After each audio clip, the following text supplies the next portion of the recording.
ناظرین، ہمیں جوائن کیا ہے ایئر وائس مارشل جناب اعجاز محمود ملک صاحب۔ ملک صاحب آپ کا بہت شکریہ۔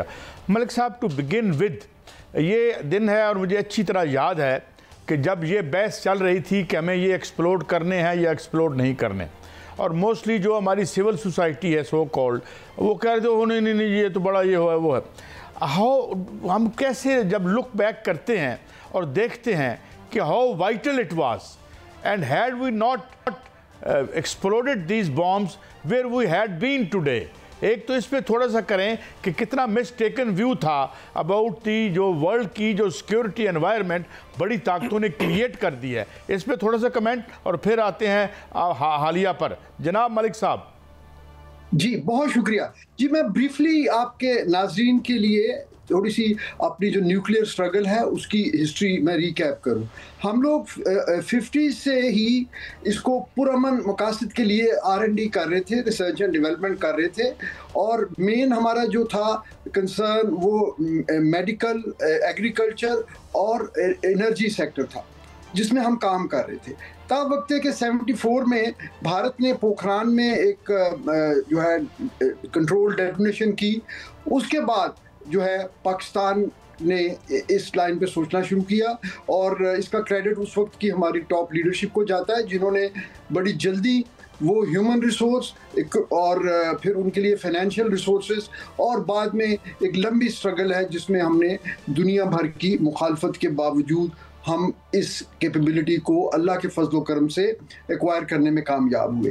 جہاں تک آپ نے کہا کہ اس کے اوپر دو مختلف نظریاتی وہ تھے، سوچ تھی، تو وہ بالکل صحیح ہے۔ ایک طرف اس میں اس ملک کی وہ قیادت تھی جو پاکستان کے کاز کو لانگ ٹرم میں سوچ رہی تھی۔ اس میں کچھ بیوروکریٹس تھے جس میں خاص طور پہ فائنانس اور ڈپلومیسی کے جو ایکسپرٹس تھے، پھر اس میں جو ہے ہمارے سائنٹسٹ تھے جنہوں نے دن رات کی محنت اور دنیا بھر کی مخالفت اور اپنی ذاتی جو سوشل زندگیاں ہیں ان کو قربان کر کے وہ ان فیسلٹیز میں دن رات کام کرتے ہوئے اس تجربے کے نزدیک پہنچ چکے ہوئے تھے۔ اور ایک ہماری جنرل سول سوسائٹی تھی جو کہ، بلکہ میں سول سوسائٹی کی ٹرم آج کل کچھ جو ہے نا اس کی کانوٹیشن تھوڑی ڈفرینٹ ہو جاتی ہے، میں اس کو دو حصوں میں کر لیتا ہوں۔ یعنی ایک ہمارے عوام تھے جن کے جذبات جو ہیں اس گروپ کے ساتھ تھے، دوسری طرف ہمارے وہ سیاستدان تھے جو اپنی پار پالیٹکس کو، اپنے سیاسی مفادات کو اور دوسرے ملکوں کے ساتھ جو ان کے تعلقات تھے وہ ان کو پیش نظر رکھ رہے تھے۔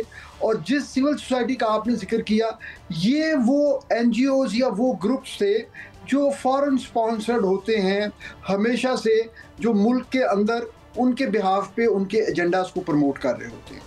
تو یہ ایئر مارشل صاحب، اس میں سب تمام قوم نے جو ہے وہ حصہ ڈالا، اور جتنے بھی ہمارے سائنسدان تھے سارے اس میں جو ہے وہ سب کا حصہ ہے، لیکن جو بھارتی جارحیت حالیہ دنوں میں دیکھی گئی اور پاکستان نے اس کا جواب دیا، اس میں ان کے 6 طیارے مار گرائے گئے، 3 رافیل جو ہیں وہ مار گرائے گئے، الفتح نے وہاں پر تباہی مچائی۔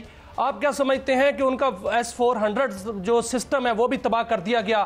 اب جو بھارت ہے وہ اس کو نیا سسٹم لینے کے لیے مارے پھر رہا ہے، اور اجیت دوول نے دورہ کرنا تھا وہاں پر روس کا، ان کی طبیعت خراب ہو گئی، اس کو کیسے دیکھتے ہیں؟ جی دیکھیے جی، اب وہ ڈیسپریٹ ہیں، انہوں نے جو اپنا ایک ابھرتی ہوئی سپر پاور کا ایک امیج انہوں نے بنانے کی کوشش کی ہوئی تھی، وہ ببل جو ہے نا وہ پاکستان کے شاہینوں نے اور پاکستان کے مجاہدین نے وہ جو ہے نا اس ببل کو برسٹ کر دیا۔ ان کا سینٹر آف گریوٹی رافیل تھے، ان کا centre of gravity S-400 missile defence system تھا۔ ہم نے وہ دونوں جو ہیں ان کو زمین بوس کر دیا اللہ کے فضل و کرم سے۔ تو اب وہ کیا کریں گے؟ یقیناً وہ چین سے تو نہیں بیٹھیں گے، وہ انہی ٹیکنالوجیز کے بہتر ورژن یا اس سے کوئی بہتر ٹیکنالوجیز حاصل کرنے کی کوشش کریں گے، وہ اپنے عوام کو مطمئن کرنے کے لیے جھوٹ کا سہارا لیں گے، وہ اس کے علاوہ جو ہے وہ پاکستان کو انگیج کرنے کے لیے جب تک کوئی اگلی ہماری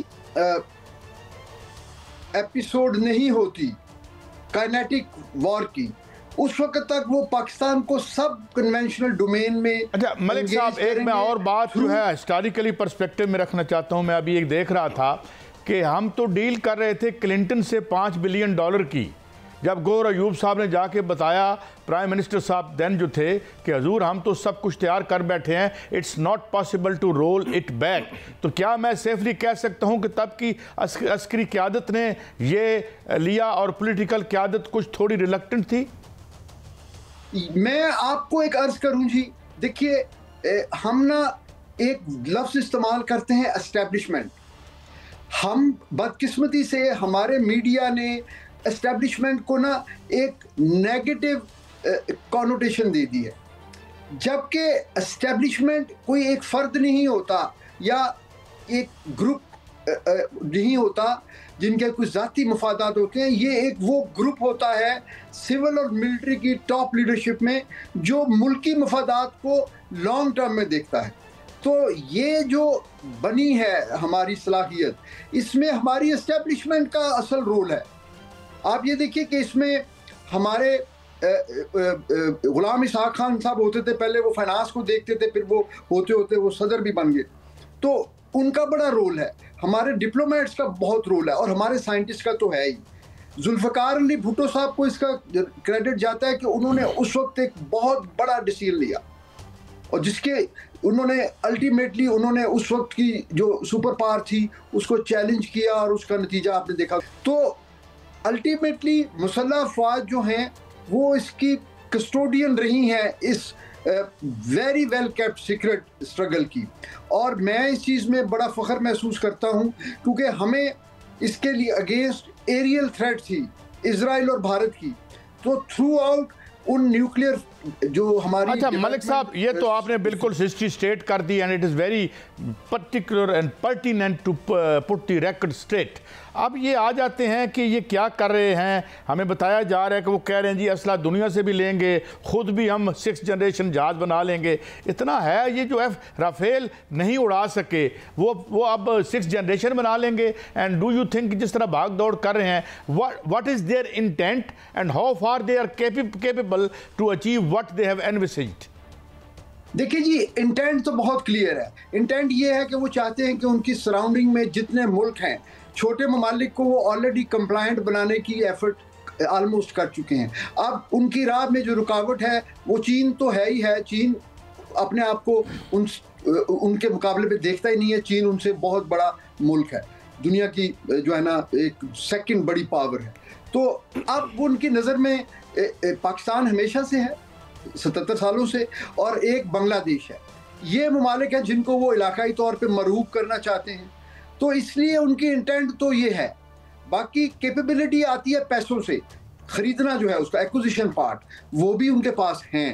لوگ ان کو اسلحہ دینے کو تیار بھی ہیں. اب آخری سوال ہے کہ اس کیپیبلٹی کو استعمال کرنے کے لیے اس کی جو مہارت ہے اس کے لیے ٹائم چاہیے. اگر وہ اپنا کوئی فورس اسٹرکچر چینج کر لیں، کوئی اپنی جو وار فائٹنگ جو ان کی ڈاکٹرین ہے اس کو بہتر کریں، لیکن اس کے لیے کئی سال لگیں گے. لیکن سر اس کے لیے حوصلے کی ضرورت ہوتی ہے، اس کے لیے جو ہے جذبے کی ضرورت ہوتی ہے جو کہ ان میں نہیں ہے. لیکن جو پاکستان میں فتح نے الفتح میزائل نے دھوم مچائے رکھی ہے، اور وہاں پر ان کے بیسز بھی تباہ کیے، ان کا جو ہے سسٹم بھی تباہ کیے، اور وہاں پر جو ان کو دھول بھی چڑھائی. اس میں الفتح میزائل سیریز کا بڑا تعلق ہے، جس میں الفتح 1، فتح 2، فتح 3، فتح 4. ہم نے دو جو ہیں وہ سیریز کے چلائے، فتح 1، فتح 2، لیکن جو فتح 4 ہے وہ 700 کلومیٹر تک کی رینج کا ہے، اور یہ پاکستان میں بنے ہوئے ہیں اپنے سسٹم سے، اپنے خود ہم نے بنائے ہیں. آپ کیا سمجھتے ہیں کہ ہماری میزائل ٹیکنالوجی اس قدر جو ہے وہ اس قابل ہے کہ ہم بھارت کی ہر جارحیت کا جواب بھی دے سکتے ہیں اور بھارت کے ہر کونے میں اس کو جواب دے سکتے ہیں؟ دیکھیے جی، بڑا بول نہیں بولنا چاہیے، اللہ تعالیٰ کا شکر ادا کرنا چاہیے. ہماری جو نیوکلیئر کیپیبلٹی ہے وہ اس کے جو لانچ پلیٹ فارم ہے اس میں وہ ایئر ہو یا سرفیس لانچ ہو، وہ ہم نے اس میں ایک کمال مہارت حاصل کی. ہماری میزائل ٹیکنالوجی یہ آپ ابھی پروگرام کے بعد آپ یا آپ کا کوئی ویور جو ہے وہ اس کو گوگل کر لے، اس کی ٹیکنیکل سپیکس آ جائیں گی دنیا کے نیوٹرل کریڈیبل سورسز کی، جو یہ بتائیں گے کہ ہمارا میزائل سسٹم کس طرح بہتر ہے۔ 2-3 موٹی باتیں میں آپ کو بتا دوں۔ ایک، اس کے اندر ہم جو فیول استعمال کر رہے ہیں، ایک اس کے اندر ہم جو ٹیکنالوجی استعمال کر رہے ہیں وہ بڑی سپیریئر ہے۔ جہاں تک رینجز اور اس کے استعمال کا تعلق ہے، ہم الحمدللہ بڑی فار ریچنگ ہماری رینجز ہیں، لیکن ہم نے استعمال کیا کرنا ہے وہ ہماری قیادت کا جو ہے نا آپریشنل ڈیسیژن ہے۔ جنرل صاحب، ایئر وائس صاحب، یہ تو دیکھیں ہم نے تو ڈیٹرنس کیا ہے، اور ڈیٹرنس ہی ہے جو ہے، اور یہی آج نہ ہمیں کوئی شام بنا سکا، نہ ہمیں کوئی عراق بنا سکا۔ بہت شکریہ